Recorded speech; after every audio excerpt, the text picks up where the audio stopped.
Hello and welcome to another episode of the djproject Criterion Collection. And here we're going to talk about Spine 478, Last Year at Marienbad, directed by Alain Resnais, 1961. I know this is probably a little bit, I'm not sure, but that's what the cover looks like. It's actually the title and everything embossed, which actually fits with the title card. So, anyways, this film, I've said it when I first heard it, when I first read about it, and I'm sticking to it. This film is basically the father of what I affectionately call the cinematic mindfuck. Basically, any film that has a unconventional narrative, and you just kind of look at it and you just keep trying to figure out what exactly is happening, how everything fits together. Basically a puzzle film. So if you like Memento or Inception, or if you don't, I know plenty of people who don't, you can kind of sort of blame this film. So, at any rate, it's almost kind of useless to explain it, but the basic idea of the film is these three characters. It's this. What you see play out, more or less, what exactly does it mean is subject to debate, but what you see is a relationship played out between three characters. A man, in the published script, he's referred to as X, a woman referred to as A, and another man referred to as M. Now, X is trying to convince A that they had met before, and that there was a promise exchange that if they still love each other after a year, they will run away together. And A has no memory of this, no recollection of this, and pretty much denies it. M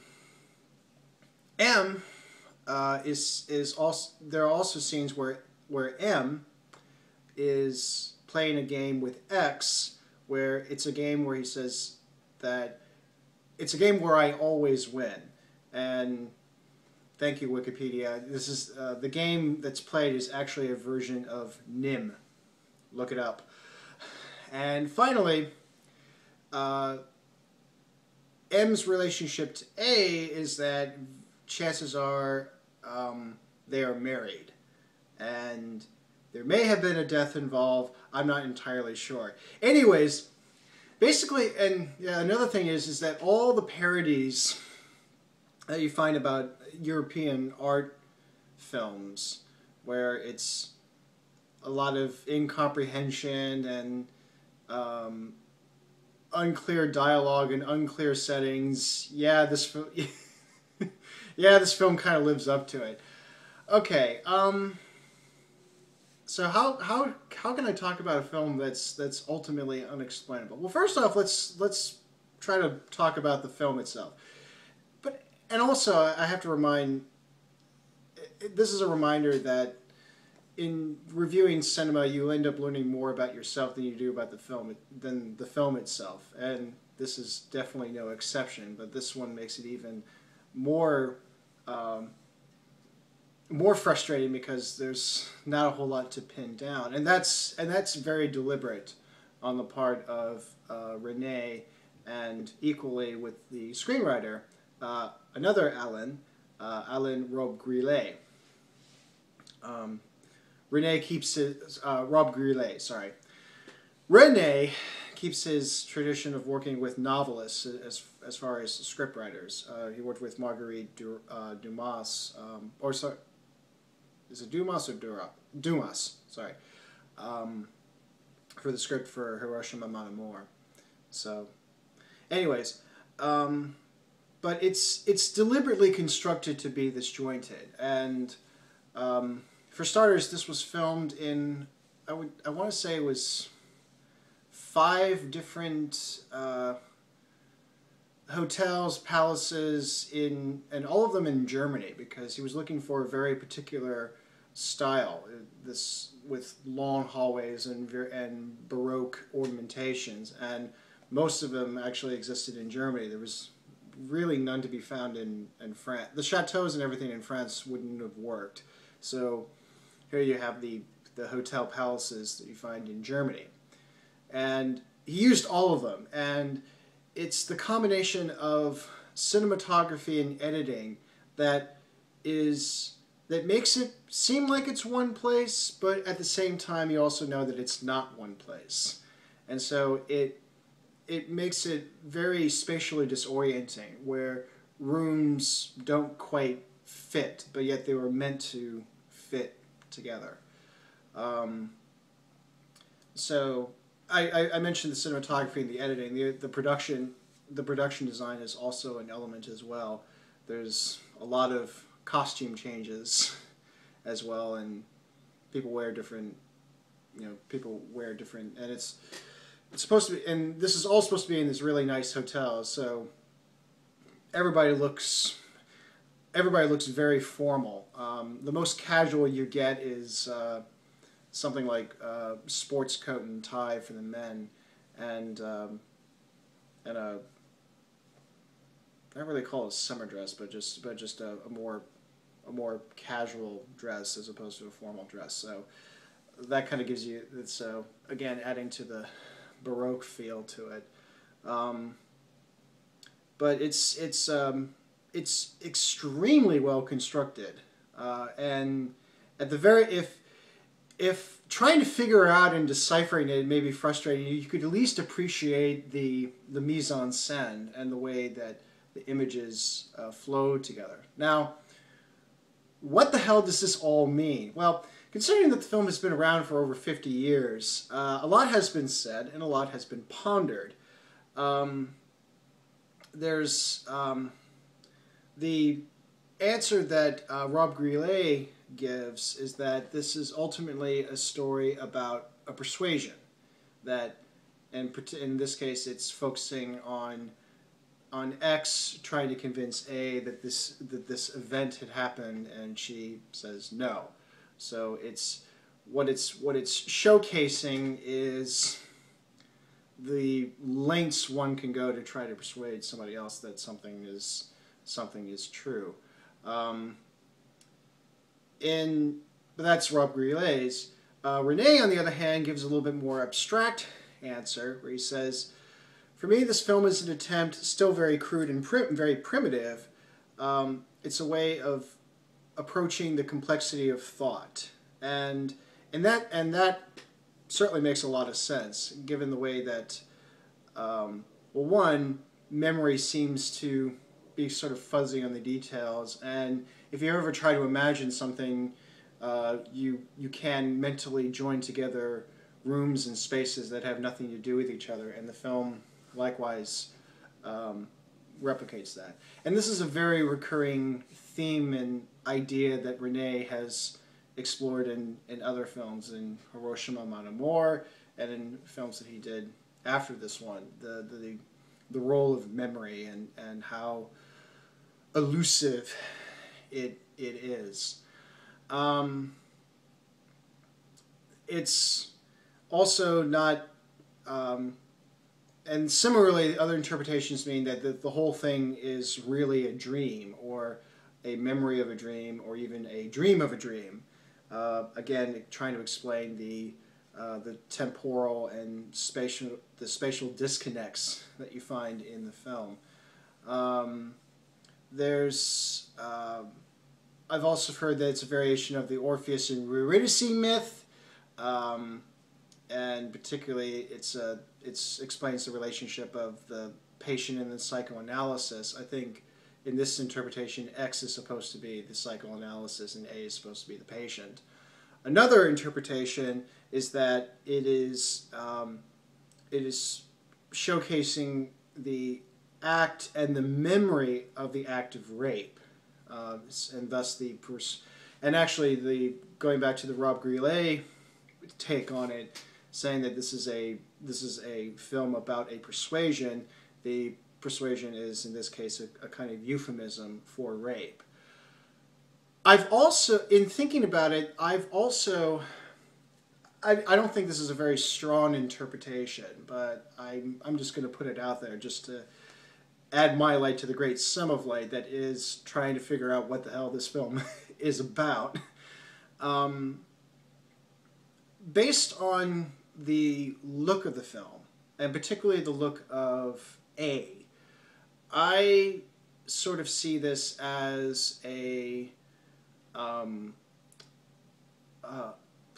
I see it in more cinematic terms, and maybe it's just because I see films in order to learn about cinema, so I guess it kind of makes sense that I would then look at this film in terms of how I look at films.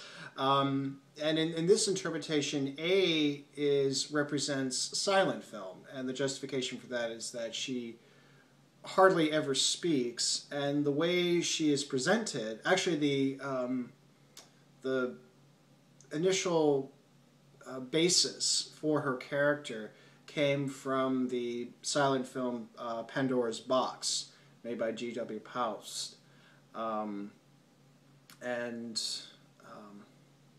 I forget who plays her, but she has the main character has a very distinct look and actually a particular hairstyle that was attempted on A, played by Delphine Seyrig. But the hair, I think the hairstylist botched. I forget if it was botched or that it wasn't. It didn't quite work. It wasn't exactly what you find in Pandora's Box. But interestingly, the style itself became a trend later after the film came out. So art inspires art, I guess. So at any rate, so she's and the way that she dresses, it seems to evoke a lot of silent film beauty stars. And then X, on the other hand, so X in this case is the represents sound film because he has the most dialogue and he tries to be the most persuasive and trying to lure it in and such. So it kind of shows this uneasy relationship between sound and silent. Again, it's not the strongest interpretation. I have to see it a few more times in order to kind of work out all the kinks, but that's just something that I've tried to think about as far as my own little take. Again, this film has been analyzed and picked apart, and that's part of the charm of it, is trying to figure out how everything all fits together. And sometimes in the end you just have to give up. You have to give up any attempt to analyze it and just enjoy it for its construction. And it still amazes me when I think about the way that it was put together. It's inspiring. There are several moments, and this is a combination. Again, this is a combination of cinematography and editing, where you have one shot that seamlessly leads into another. There's one shot, another woman who's not named at all and not part of this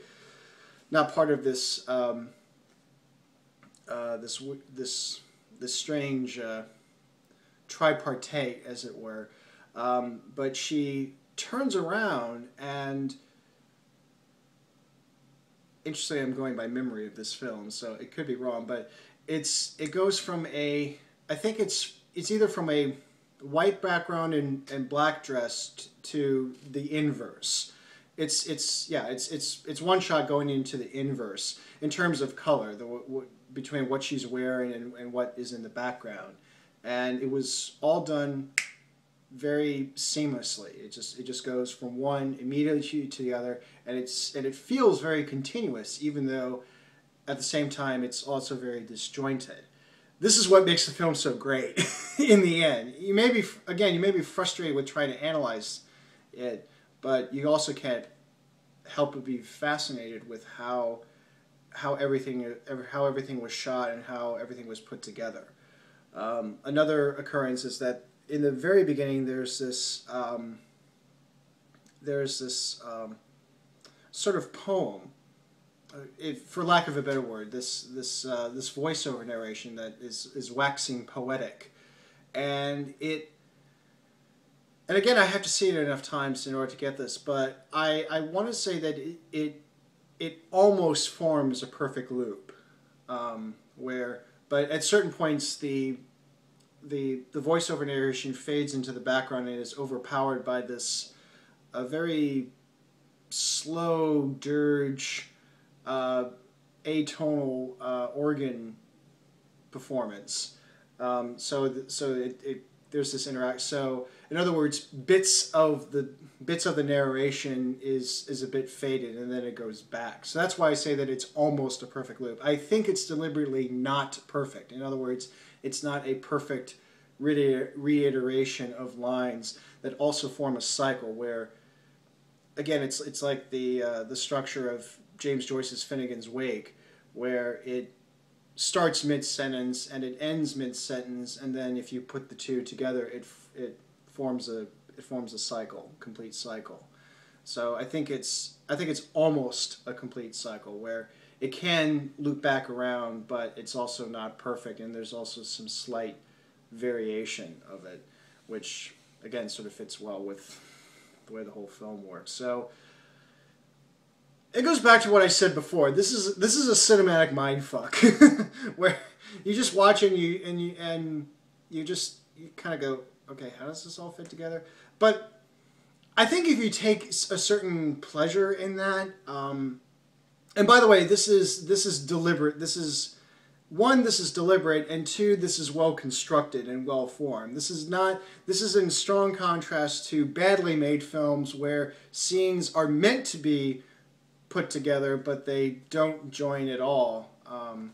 But they're supposed to join each other. Whereas this one, it's deliberately constructed so that scenes don't really fit well. You don't have a sense of time. You don't have a sense of space, and it's just more or less an experience. And it is a genuine experience of both a dream and a memory, and that's probably the only sound, consistent interpretation you can get out of it. What does it all mean in the end? I think it is open, and it has been open, and people have pondered. So again, if you want to engage in that kind of exercise, go ahead.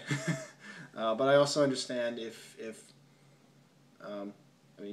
I understand if you don't necessarily want to partake in it. But then again, you don't need my permission, or I don't have to give permission or blessings in order for you to go on your little journey. So, but I know for myself, I really like the film, and in fact, I was very happy when it came out on. It was one of those titles I was really holding on. I was really waiting for Criterion to come out because I knew that they were going to do a good job with the presentation of it, and I'm in a way I'm glad that I waited until it came about. So yeah. Oh, actually, since final thought, the title is a little bit is one of those little red herrings, because while Marienbad is mentioned once, it's not supposed to be part of the recollection. So even the title itself is kind of a red herring, even though there is an allusion to last year, there is an allusion to Marienbad, but not all in the same sentence. So it's so there's your clue right there that it doesn't all fit, but it's very deliberate, and it's still very remarkable, and worth viewing if you want to go down that strange, convoluted path that it presents. So that said, last year at Marienbad, and until next time, take care.